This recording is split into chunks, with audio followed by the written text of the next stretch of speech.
রাষ্ট্রীয় মর্যাদায় রাজধানীর শেরেবাংলা নগরে শহীদ রাষ্ট্রপতি জিয়াউর রহমানের পাশে চিরনিদ্রায় শায়িত হলেন আপসহীন নেত্রী বিএনপি চেয়ারপারসন ও সাবেক প্রধানমন্ত্রী বেগম খালেদা জিয়া। এ সময় সশস্ত্র বাহিনীর চৌকস দল তাকে গার্ড অব অনার প্রদান করে। বিয়োগলে বেজে ওঠে করুণ সুর।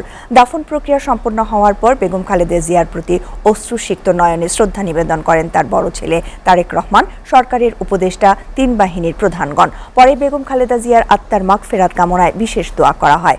আব্দুল আহাদের প্রতিবেদন।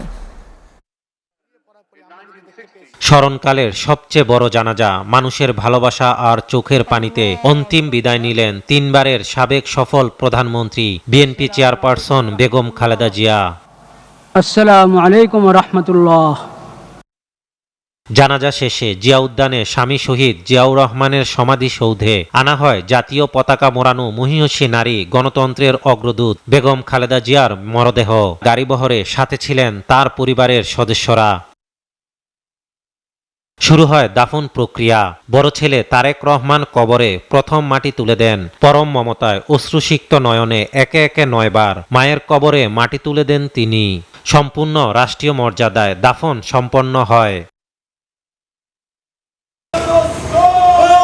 এ সময় সশস্ত্র বাহিনীর একটি চৌকস দল গার্ড অফ অনার প্রদান করে। বিয়োগলে বেজে ওঠে করুণ সুর।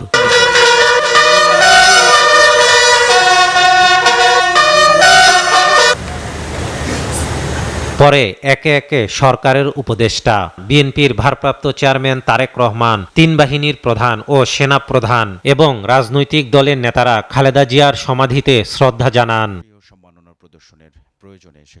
বেগম খালেদা জিয়ার আত্মার মাগফিরাত কামনায় বিশেষ দোয়া ও মুনাজাত করা হয়।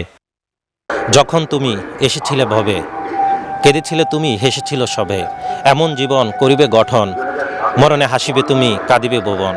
কবি কাজী নজরুল ইসলামের এই বিখ্যাত উক্তি সত্য প্রমাণ করে অবশেষে স্বামীর পাশে চিরনিদ্রায় শায়িত হয়েছেন আপসহীন নেত্রী বেগম খালেদা জিয়া। আব্দুল আহাদ, SCTV, ঢাকা।